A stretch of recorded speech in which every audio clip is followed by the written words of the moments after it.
In this video, I'm going to show you how easy it is to strike a cutting from a pineapple to grow a pineapple.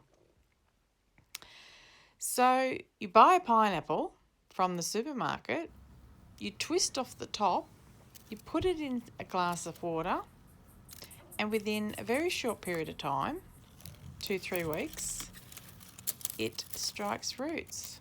So you see this one is the one you saw in the glass jar, pictured before. It's got lovely roots.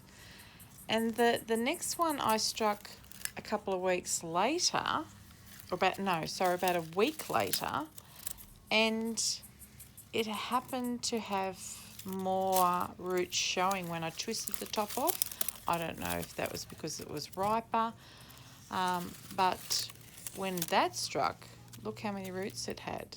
It had a lot more. So it didn't have more time in the water or more time to root, but it just had a better start as a plant. So my guess is that's going to be probably a stronger plant, the better plant of the two. So you pretty much just get some nice potting mix and plant them. It's as simple as that. I don't think they're that fussy, and they don't need a lot of water either. They're a tropical plant. So I'm in Melbourne, and I'm not sure how they'll go in the cold climate, in the cold winter months and that. So I'm going to start my pineapples in pots and keep them in the hothouse during the cooler times, just for now, until it really strengthens up, and then I'll test them out outside in the garden.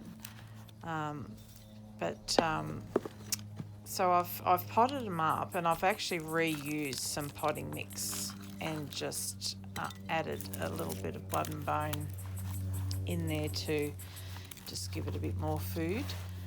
And always when I plant up seedlings into bigger pots, or if I plant plants like this, I like to give it a bit of a drench in a very diluted seaweed mix.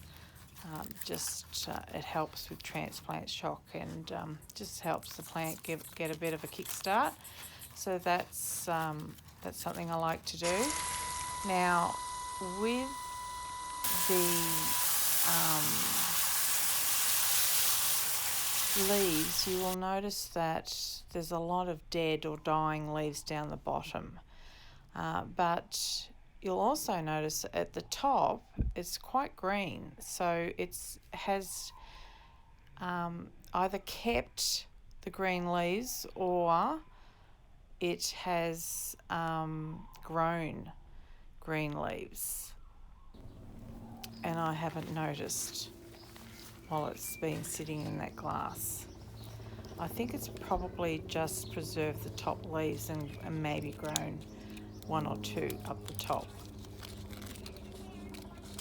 So I'm just going to use the secateurs now to trim all those dead or dying leaves off and give the plant a chance to focus all its energy on improving its root growth and just getting down into that soil, and just use the nice leaves up the top to grab the sun and to help the plant.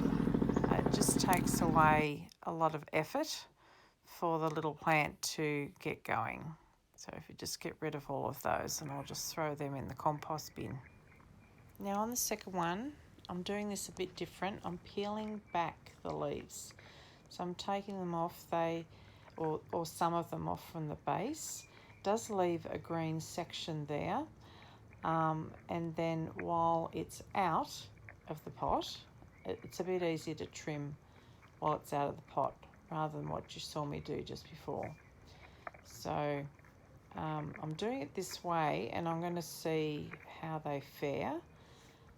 I'm making sure those nice green leaves up the tops remain, and then planting it. Now this is the one with the least roots, so it's probably not a fair comparison, but I estimate they'll both be fine. They'll probably both be rooting nicely, and pulling those leaves away won't interfere with it growing or make it rot or anything, I wouldn't imagine. I'll just make sure that I don't overwater it, being a tropical plant, being a cactus looking thing.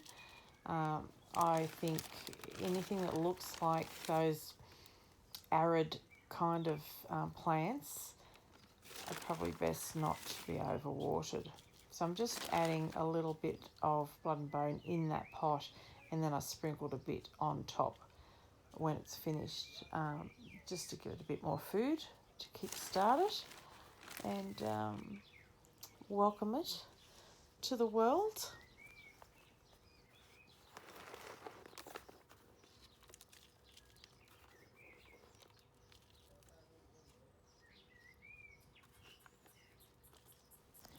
And you may have noticed that I do press the soil.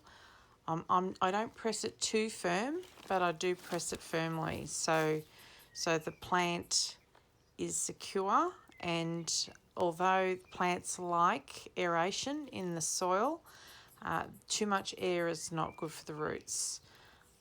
So the roots need to be quite tightly packed in there, but not overly squished in. So I'm just pressing him in so he's nice and secure in his pot. Obviously one has a bigger pot than the other. Again, I'm just testing the two different sizes and see how they go. It's pretty easy to upsize anyhow. So I'm going to place them on the south side of my building. Although they do absolutely love the sun and the heat, it's 30-degree days here, 30 degree plus Celsius days here, so it is nice and warm, well, hot, but because it's come from inside to outside and from inside the house, not even the hothouse, I want it to climatise a little bit first before I put it out in the sun, in the full sun. So I'll update you later when these grow, and I'm confident they will grow and give me pineapples. So that will be fun. But if you'd like to see more videos, please like and subscribe, and it'd be great if you could share it around and help me get my little channel going. But thanks for watching, and I'll see you next time.